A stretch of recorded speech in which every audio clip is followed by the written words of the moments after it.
Welcome back to The Broken Masterpiece. I'm really excited today to show you guys how to hand paint. Most of you are not professionals and you don't have the tools, and that's okay. Today I'm going to show you how to get this look on a piece of furniture that you have at home, all while using a brush.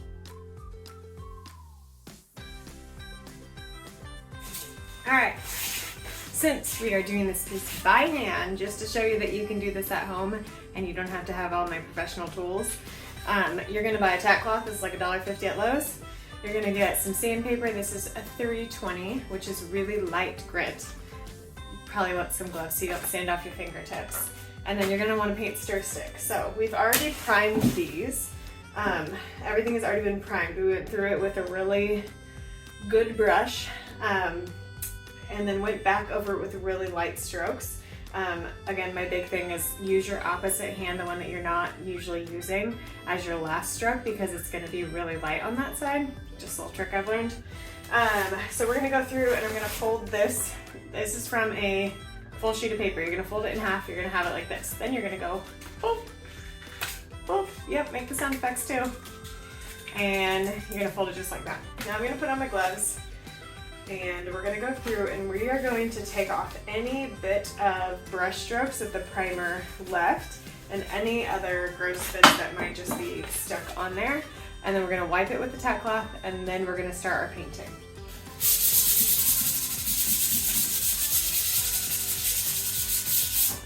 Simple as that. That's all you got to do.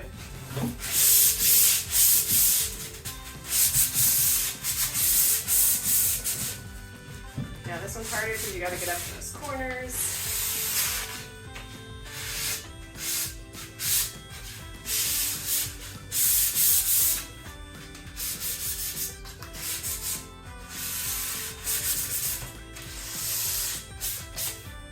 You're good to go. So I'm going to focus on just these two right now. Just over so you can see. I'm going to come through. Okay. Tack cloth can get stuck to things, so just watch out. We're gonna wipe it down and you are ready to paint. So we're gonna open up our paint. This is Cactus by Dixie Belle. Got stuff all over it. Let's shake it up a little bit. Find a random nail that shouldn't be on your floor, but it's good for opening things up. Now Dixie Belle paints are pretty thick. So that is why I suggest getting a stir stick. So there's going to be a ton of paint on there. You just wipe it back in. So you got your stir stick. You are going to stir this up. And the key to making it look professional while still using a brush and to try and avoid brush strokes is to keep the surface wet. So my mister bottle did not come in time from Amazon, but this has a pretty good mist to it. You can buy a mister bottle, it's linked in the description, for like $7, and it's a continuous mist, and so it doesn't get droplets anywhere, which is super key to the fine brushing. So we're gonna mist the whole surface, and see, this is not a fine mister, so I'm not gonna be super happy with it. But we're gonna get a bit wet. We're gonna pull out our, we're gonna use this one. It's got a really good, this is my triangle brush, it's got a really good corner edge to it. I'm gonna dip it in. And you're gonna come through, and I'm gonna do all my edges first. So I'm gonna move the camera around so you guys can see this better up close.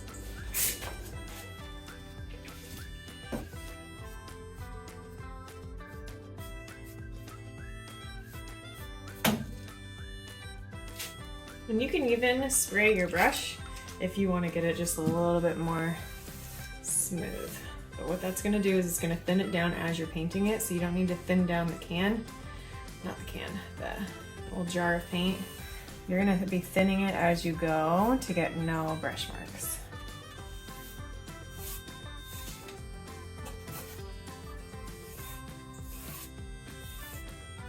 Now you're going to see brush marks right now. Because I'm not trying to brush with no brush marks, I'm just getting the paint on. And then your last passes with that brush are gonna be the ones that kind of erase the lines. So I'm gonna come through right now and I'm gonna go very lightly. Again, you can use your opposite hand if you trust it. I can't reach it right now, so I'm gonna use this. So I'm gonna go over it super fine, very light. Take out those brushes. Whoop. Now your second coat will be even better, but this first coat you still wanna put on super smooth. And yes, I'm using my opposite arm right now, but I'm ambidextrous, so I can. You can't see what I'm doing over there, but it's okay. I'll get it with the second.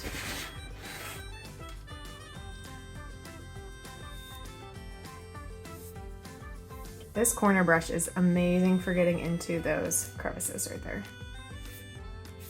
All right, now I'm gonna come across my surface. Now it's still a little bit wet, but we're gonna mist it just a little bit more. Now, when you're misting, your mist just got over here. So you wanna do one pass quick, and one pass over here in case you got it on there. So we're gonna go through now. We're gonna get some more paint.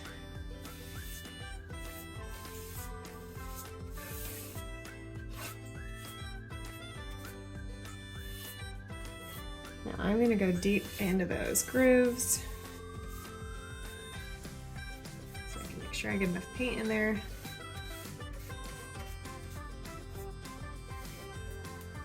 Same thing over here.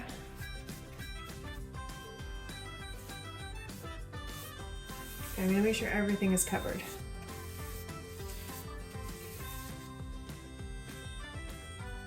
Now, if you touch the edges, go back over with a very fine swipe.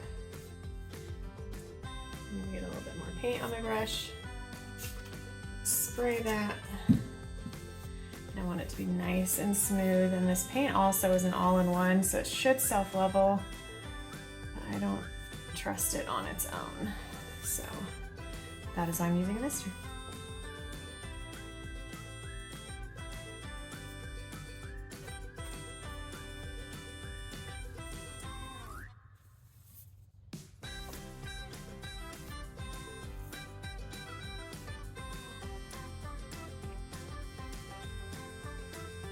See how we're erasing those marks.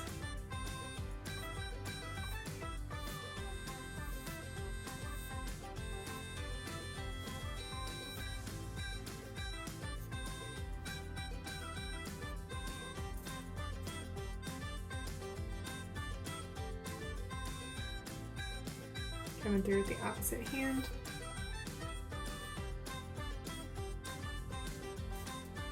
We're good to go. That's our first coat right there. I'm gonna touch up this just real quick. And we're gonna leave that to dry, and then we're gonna come do another coat. So I'm gonna get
So one of the coolest things about using a mineral paint or an all-in-one or anything that just has like some body to it, I just painted the entire thing and look how much is left.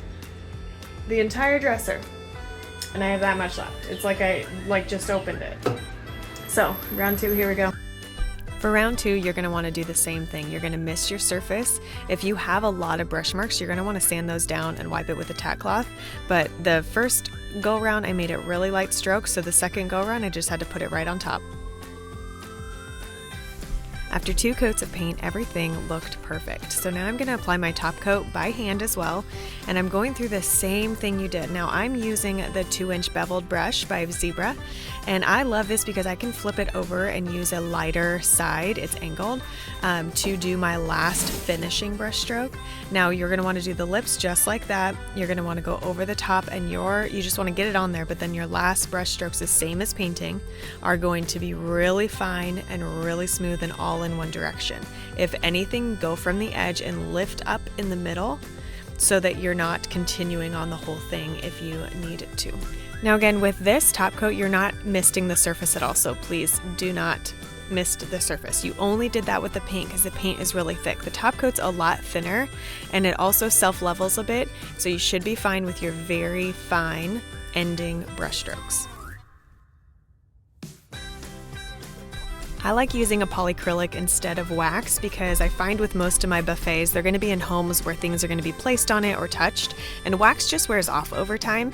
And so I use a polyacrylic because it is water-based, but it also creates an acrylic surface, so it's a lot easier to clean, to wipe down, so if somebody accidentally uses a cleaner on it, it's going to be okay.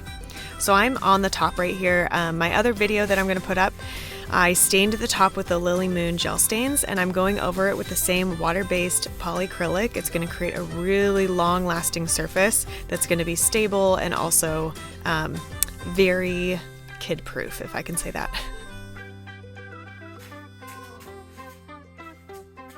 So my ending strokes, just like when I was painting, I'm getting it on the surface. I'm going about halfway down, but my last strokes, I'm going to go all the way through it, and I'm going to go one end to the other end.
Now you can put 2 to 3 coats on top of a gel stain of your polyacrylic, especially on the top of a surface. You really want to protect it.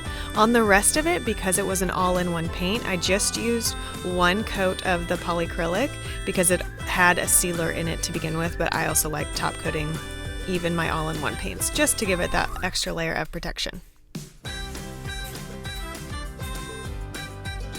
Sanding between your surfaces of the polyacrylic really helps create a very smooth finish on top, and so I sanded it with a 320 grit right before my final layer. I hope this was so helpful today for you guys to know that you can get a professional sprayed look without having to own a spray gun or go through all the process of having to have space for that. You guys can hand paint just like this, follow the instructions, and let me know what you think and how your piece turned out.